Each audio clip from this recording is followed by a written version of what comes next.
My name is Thomas Dolby. I'm a musician and producer and entrepreneur. I've been in the music business for about 30 years. I started out in the UK making chart singles like She Blinded Me with Science and Hyperactive, and I've moved to the US about 25 years ago, and I've been working here ever since. I've always been very active with music technology and always been among the first people to try out new kinds of tools and instruments for music. And I became familiar with the Muse Receptor a couple of years ago, and it seemed to solve a lot of problems for me. In the old days, when I used to play live, I used to have to cart boatloads of equipment around. I had synthesizers and drum machines and amplifiers and so on.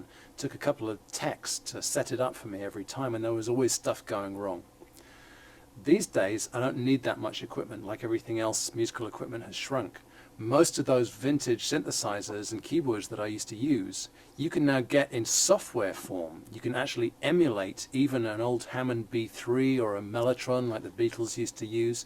You can get a little piece of software called a plugin, which will run on any computer. So now, like my laptop, I can travel around with. I can work in a hotel room or on a plane or in my garden shed, and all of those classic instruments are actually contained in the plugins that I have on my laptop. But there's one problem. It's very tempting to overload the laptop with endless different plugins, but there comes a point where you're just overloading the processor on the computer, and you really at that point need an external unit in order to run everything. So enter the Muse Receptor.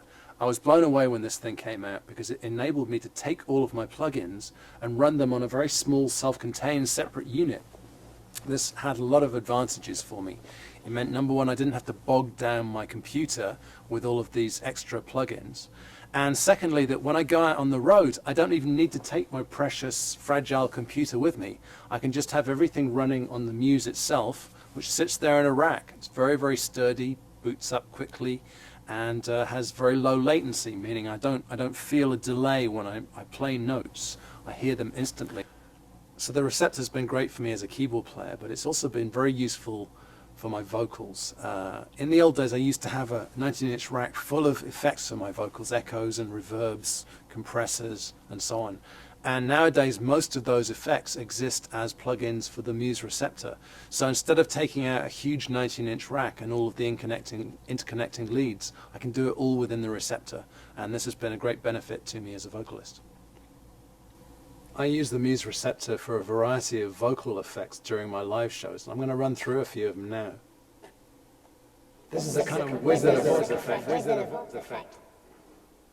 This one chops up my voice, gives me a kind of backwards effect. Sounds like I'm talking backwards. Here's a very sweet long reverb. And if I want to sound like Alvin the Chipmunk, it's very simple. This is a long kind of flanging effect. A lot of musicians and sound engineers are fans of vintage compressors and limiters that often cost thousands of pounds and tend to go horribly wrong.